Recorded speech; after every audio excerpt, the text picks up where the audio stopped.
welcome back to Finding the Ancient Paths. My name is Ed Doss, and today we are looking at Colossians chapter 2, a very well-used passage that many folks turn to when trying to refute the laws of food or other things, in this passage including the Sabbath, but we'll look at that at a later date.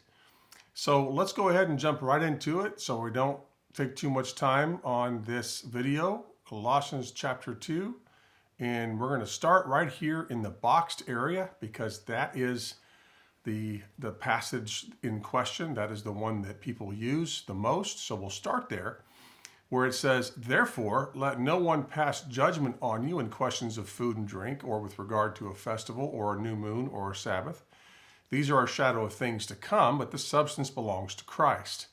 Let no one disqualify you, insisting on asceticism and worship of angels, going on in detail about visions, puffed up without any reason by sensuous mind, and not holding fast to the head, from him whom the whole body, nourished and knit together, through its joints and ligaments, grows with a growth that is from God." And we're going to stop there for the moment. And the one thing that I need to start off here with is the current paradigm for this passage is that Paul is talking to converted Jews here. And so it's important for us to understand that under the current understanding or the current paradigm of this passage, people believe that Paul is talking to converted Jews. So keep that in mind because that's going to come in play here as we go along. But we cannot neglect the fact that the passage that we just read starts with the word therefore. So it's important for us to understand why the therefore is therefore, which makes us want to read the passages above it, which we will do now in verse 8.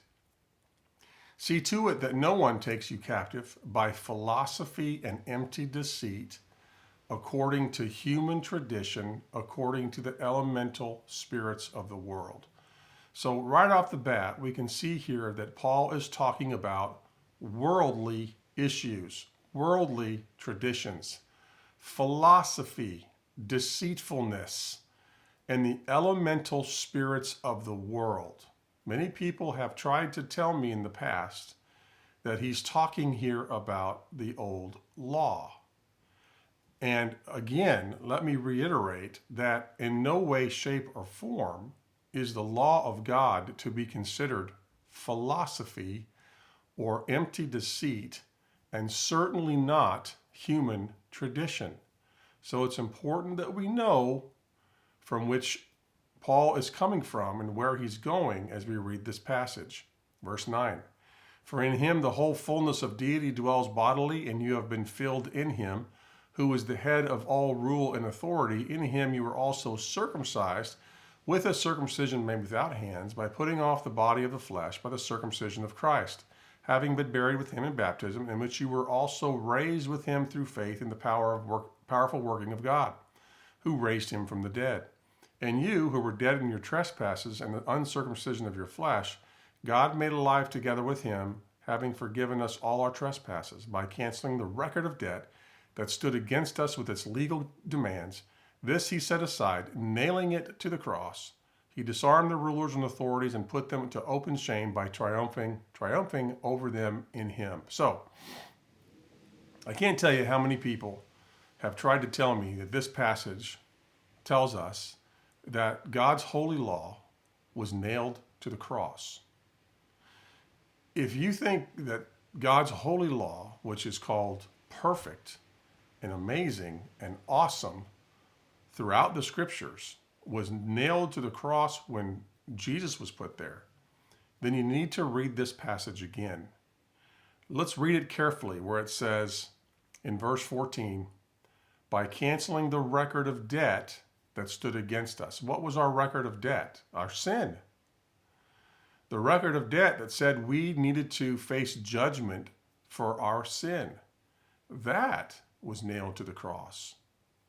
It wasn't the law of God that was nailed to the cross. So there's just a little side note there to make sure you understand Paul and what he's saying here to the Colossians.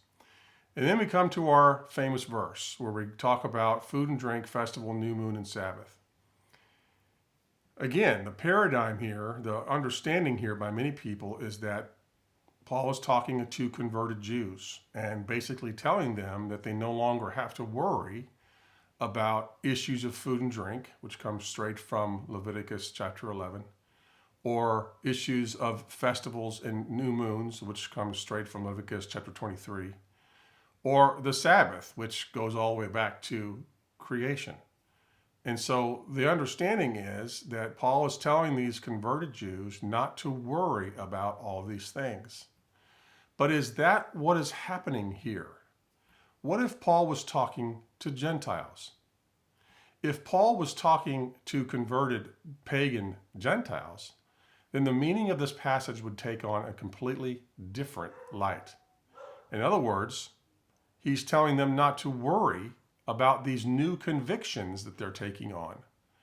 Not to let anyone judge you because of the fact that you are now observing the food laws, that you are now observing the festivals, and that you are now observing the new moons and the Sabbath. That would take a whole different angle on this passage if he was talking to Gentiles. How do we know if Paul was talking to Gentiles or Jews? Well, first of all, we cannot forget to take into account that Colossae was more than 1,200 miles away from Jerusalem and across the water. That would be like me walking from Dallas to San Diego. That's a long way. And could there have been some Jews living in Colossae? Yeah, because of the diaspora, there probably was some, but predominantly it was a Gentile congregation, a Gentile church. But that's just speculation. Is there a way in the Bible that we can know for sure who Paul is talking to? Well, yes, we can. When you look in that passage again and look at verse 13, he says, "And you who were dead in your trespasses and the uncircumcision of your flesh." Who is he talking to? Only non-Jews, only Gentiles would be uncircumcised in their flesh. Correct? So he is absolutely talking to Gentiles. And he is absolutely telling them in verse 16, now that you've embraced these new things, observing food and drink issues, festivals, new moons, and Sabbaths, don't let anyone judge you because of it. And then he goes on to say in verse 17, these are a shadow of the things to come, not of things long past. These are still a shadow of things to come. They are still types for which the antitype is yet to be fulfilled. What do I mean by that? Well, the festivals are all prophetic. The fall festivals specifically speak to the second coming of the Messiah. That's prophetic. It's yet to come. The new moon has a lot to do with end times theology. Yet to come. And of course, the Sabbath is typology for our ultimate rest in the afterlife. So these are all issues, shadows of things to come, but the substance, that word for substance is body in the Greek, the body belongs to Christ. So let no one disqualify you. What would be the disqualification? The disqualification would be if they were allowing people to judge them according to these issues, now that they have embraced them. Let's read verse 20. If with Christ you died to the elemental spirits of the world, why, as if you were still alive in the world, do you submit to its regulations?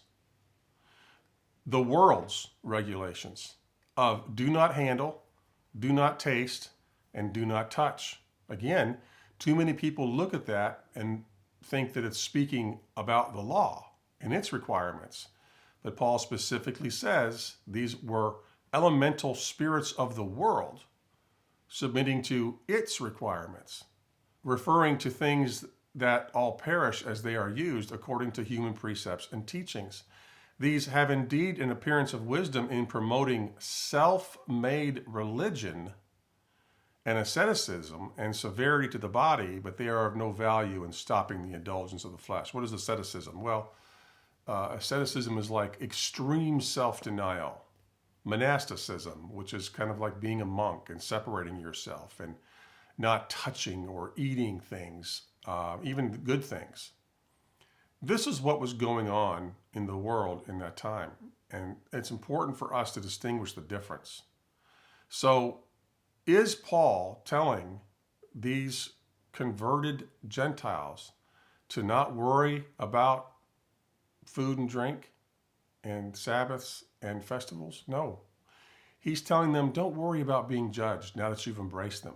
Because that's the only way this passage makes sense, is because Gentiles, pagan Gentiles, wouldn't know these things from the back of their foot until they became disciples of Yeshua. And now that they're becoming disciples of Yeshua and embracing these things, now family, friends are judging them based on them embracing these teachings. I hope that makes sense. This is a tricky passage. This is one that took me a few months to really study out and to pray about and to figure out what was going on here and what wasn't going on here. So, no, in my opinion, Paul is not telling these Gentile converts to not worry about these things. He's telling them not to worry about being judged by these things now that they have embraced them. Do you have a difference of opinion? I'd love to hear it. As always, share it in the chat below or email me if you like, and we'll talk it out. We'll work it out. We'll find the truth together. Thanks for watching. Next week, I think we're going to go ahead and look at Acts 15. I say next week and usually do these videos every few days, so it may be just in a few days. We'll look at Acts 15 because that keeps coming up. People keep looking at that and thinking that that settles the argument for all these things. Let's take a look at that. Thanks for watching. Have a great day, and we'll talk to you soon.